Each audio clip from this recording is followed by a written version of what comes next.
Shalom à tout le monde, c'est encore moi, votre frère, votre bien-aimé. Ce soir, je viens encore avec un sujet dont j'ai intitulé La voie de l'iniquité. Partons directement dans les Écritures saintes.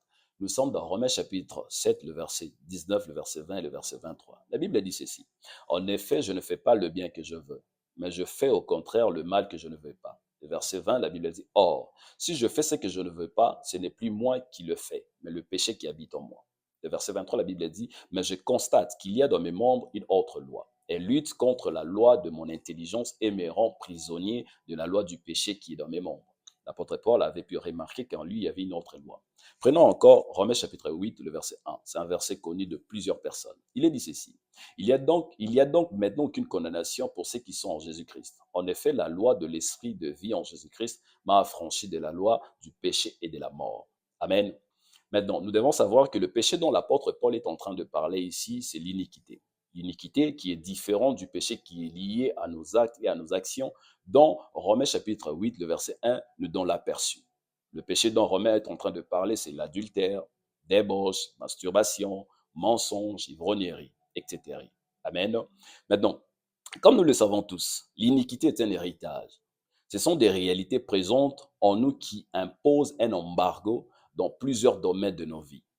Exemple, là où la voix de l'iniquité crie dans votre famille, pour entrer dans le mariage, cela devient difficile.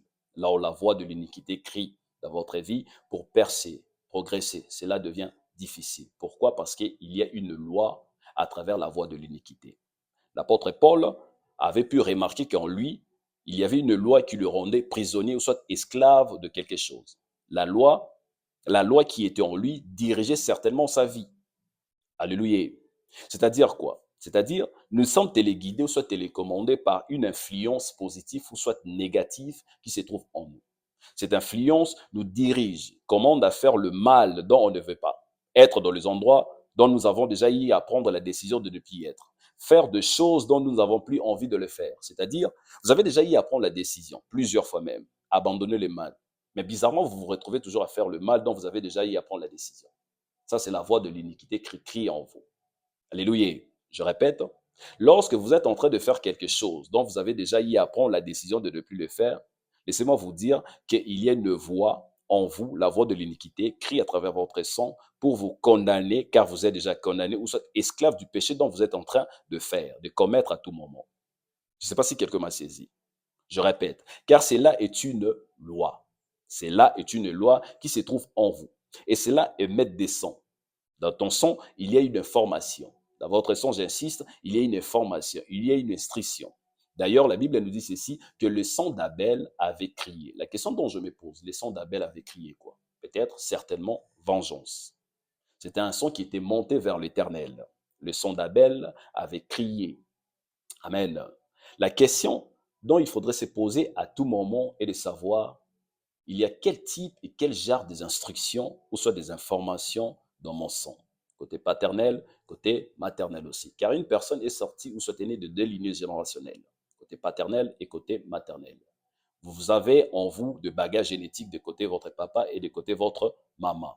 Est-ce que vous vous êtes déjà posé la question de savoir quels sont déjà des informations qui crient en vous? Mais la bonne nouvelle est ceci. La bonne nouvelle est que le sang de Jésus aussi, dans le sang de Jésus aussi, il y a une information. Et cela est comme racheter, liberté, épargne, progrès, maternité. Et je prie ce soir que le Seigneur vous fasse grâce, afin que le sang de l'agneau de Dieu puisse crier dans votre vie, que le sang de l'agneau de Dieu, que cette substance vitale qui est contenue dans le sang de l'agneau de Dieu puisse réellement effacer tout genre de son qui crie en vous et des informations. Et c'est là dans le nom puissant Seigneur Jésus-Christ. Que Dieu vous bénisse abondamment. Paix et grâce.